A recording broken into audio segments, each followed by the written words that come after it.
എന്റെ ദൈവമേ, ഇത്തവണയും തല്ലും കൊണ്ടാണോ വന്നത്? ഇതെന്താ മോളെ? വരുന്നവരും പോകുന്നവരും എല്ലാം നിന്റെ കാരണത്തടിക്കുവാണോ? എന്റെ കാരണത്തടിച്ചതൊന്നും കുഴപ്പമില്ല. ഏട്ടൻ നടന്നു തുടങ്ങിയപ്പോ അനിയൻ വീൽ ചെയറിലായി. അത് പറയാനാ ഞാൻ വന്നത്. എന്താ പറഞ്ഞേ? കണ്ണൻ നടന്നു തുടങ്ങിയപ്പോ ഉണ്ണിയേട്ടൻ വീൽ ചെയറിലായിന്ന്. ഉണ്ണിക്കുട്ടൻ എന്താ പറ്റിയേ? അവനെങ്ങനെയാ വീൽ ചെയറിലായത്? അതൊക്കെ പറയാം. പക്ഷേ ഒരുത്തൻ നടന്നു അറിഞ്ഞപ്പോ മുത്തശ്ശിക്ക് എന്താ ഞെട്ടലില്ലാത്തത്?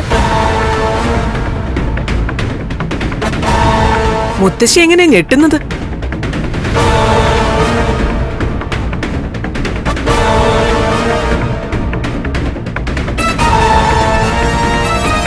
കണ്ണൻ നന്നായി നടക്കുന്നുണ്ടെന്ന് വളരെ നേരത്തെ തന്നെ നിന്റെ മുത്തശ്ശി അച്ഛനും ഒക്കെ അറിഞ്ഞതാ.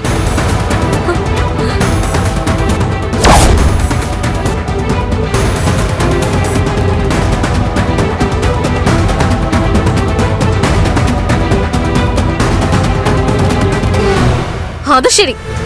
എന്നിട്ട് അതൊക്കെ എന്റെ അടുത്തുനിന്ന് മറച്ചു വെക്കുമായിരുന്നു അല്ലേ? മോളെ, അപ്രിയ സത്യങ്ങൾ പറഞ്ഞു മോളെ വിഷമിപ്പിക്കാൻ പോലും പാടില്ലെന്ന് ആഗ്രഹിക്കുന്ന കൂട്ടത്തിലാ ഞാനും പ്രതാപനും ഒക്കെ. അതുകൊണ്ടാണ് മോളോട് ആ സങ്കടം പറയാതിരുന്നത്. അതൊരു സങ്കടാണോ? ഇടി മോഹിനി, എന്തൊക്കെ പറഞ്ഞാലും ശരി, വീൽ ചെയറിലിരിക്കുന്ന ഒരുത്തനാണെന്ന് അറിഞ്ഞിട്ട് തന്നെയാ നിന്റെ മോളെ അവന്റെ തലയെ കെട്ടിവെച്ചത്. അവൻ നേരെ ചൊവ്വേ നടക്കുന്ന ഒരുത്തനാണെങ്കിലേ ഒരു കാരണവശാലും അവന് ലക്ഷ്മിയെ കൊടുക്കത്തില്ലായിരുന്നു. അതൊക്കെ ദൈവനിയോഗ. ഓ, കണ്ണന്റെ അച്ഛനൊപ്പം കണ്ണനും ബൈക്കിൽ നിന്ന് തെറിച്ചു വീണത് നേരിൽ കണ്ടവളാ എന്റെ ലക്ഷ്മി മോള്. അന്നേ ദൈവങ്ങൾ തീരുമാനിച്ചതാ അവരെ തമ്മിൽ ഒന്നിപ്പിക്കണമെന്ന്. അയാൾക്കിപ്പം നടക്കാം. ലക്ഷ്മിക്ക് ഇനി ഈ ജീവിതത്തിൽ എന്താ മുത്തശ്ശി വേണ്ടത്? അവൾക്കിപ്പം നടക്കുന്ന ഒരു ഭർത്താവുണ്ട്, കയ്യിലൊരു കുഞ്ഞുണ്ട്. അതൊന്നും പോരാഞ്ഞിട്ട് അവളുടെ പേരില കമലേശ്വരം കമ്പനീസിന്റെ പകുതി സ്വത്തുക്കളും. ഭാഗ്യം എന്ന് പറഞ്ഞ ഒരുത്തേക്ക് ഇങ്ങനെ വരുമോ ഭാഗ്യം? അതൊക്കെ അവിടെ നിക്കട്ടെ മോളെ. ഉണ്ണി എങ്ങനെയാണ് വീൽ ചെയറിലായത്? നീ എന്താ ഒന്നും മിണ്ടാത്തത്? എന്തോ കാര്യമായി സംഭവിച്ചിട്ടുണ്ട് അല്ലേ?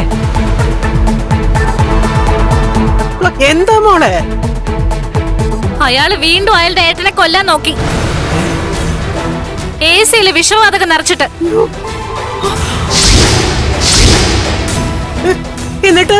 എന്നിട്ടെന്താ? അയാൾക്കൊന്നും പറ്റിയില്ല. ആ മാർക്കോ ഉണ്ണിയേട്ടന്റെ കാല് തല്ലി ഒടിക്കുകയും ചെയ്തു. ഒരു കാൽ ഒടിഞ്ഞു തൂങ്ങി. അതാ വീൽ ചെയറിലാന്ന് പറഞ്ഞത്. ആ മാർക്കൊന്ന് പറയുന്നവന്റെ തലയിൽ ഇടുത്തി വീഴും. അവന്റെ തലയിൽ എന്തിനാ ഇടുത്തി വീഴുന്നത്? കണ്ണനെന്ന് വെച്ചാ മാർക്കോയ്ക്ക് ജീവനാ. ആ കണ്ണനെ ഉണ്ണി കൊല്ലാൻ നോക്കിയത് കൊണ്ടല്ലേ മാർക്കോ അവന്റെ കാല് തല്ലി ഒടിച്ചത്. എന്തിനാ മോളെ ഉണ്ണി വേണ്ടാത്ത പണിക്കൊക്കെ പോയത്?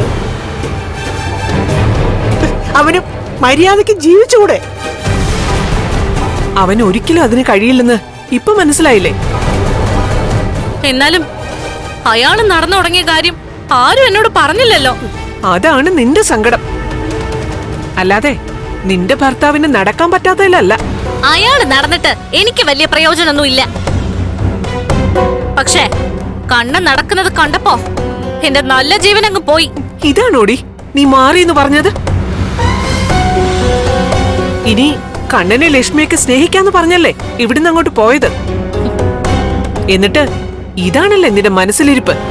ചെല്ല്, അമ്മ പോയി പറഞ്ഞു കൊടുക്ക അവരോടൊക്കെ കണ്ണൻ നടന്നത് എനിക്ക് സങ്കടായിന്ന്. അപ്പൊ പിന്നെ സ്ഥിരമായിട്ട് എനിക്ക് എന്റെ മുത്തശ്ശിയോടൊപ്പം മുത്തശ്ശിയുടെ വീട്ടിൽ പോയി നിക്കാലോ. ഓളെ, നീ എന്തിനാ അവിടെ നിക്കാന്നൊക്കെ പറയുന്നേ? കമലേശ്വരത്തുനിന്ന് ഇറങ്ങിയ പിന്നെ നിനക്ക് ഇവിടെ നിന്നൂടെ? ഇവിടെ എങ്ങനെ നിക്കും? ഇതെന്റെ അച്ഛന്റെ മാത്രം വീടല്ലല്ലോ. അമ്മയ്ക്കും പകുതി അവകാശമില്ലേ? അങ്ങനെയുള്ള വീട്ടിൽ നിന്ന് കഴിഞ്ഞാൽ ഏത് നേരവും എന്നെ കുറ്റപ്പെടുത്തലായിരിക്കും. ആ നേരത്ത് എന്റെ വയറ്റിലൊരു കുഞ്ഞുണ്ടെന്ന് പോലും ആലോചിക്കില്ല. അയ്യോ മോളെ, അവിടെ നിക്കേ പറയട്ടെ, അവിടെ നിക്കേ പറയട്ടെ. നീ ഇതങ്ങോട്ട് പോവാ? എല്ലാം അറിയാവുന്ന ഒരാളുണ്ടല്ലോ ജയിലില്. അച്ഛനെ ഞാനൊന്ന് പോയി കാണട്ടെ. അയ്യോ മോളെ, ഞാൻ പറയുന്നേക്കാം, പോകല്ലേ, അവിടെ നിക്കേ. എന്താ ഞാനും കൂടെ വരാം, അവിടെ നിക്കേ. അയ്യോ ദാണ്ട പോണ്.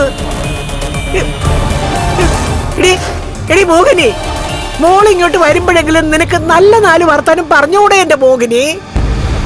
അമ്മേ, അവൾ ഇപ്പോഴും കണ്ണന്റെയും ലക്ഷ്മിയുടെയും അവരുടെ കുഞ്ഞിന്റെയും ഒക്കെ തകർച്ച ആഗ്രഹിക്കുന്നത്. അതിന്ന് അവളുടെ മനസ്സിനെ മാറ്റിയെടുക്കണം.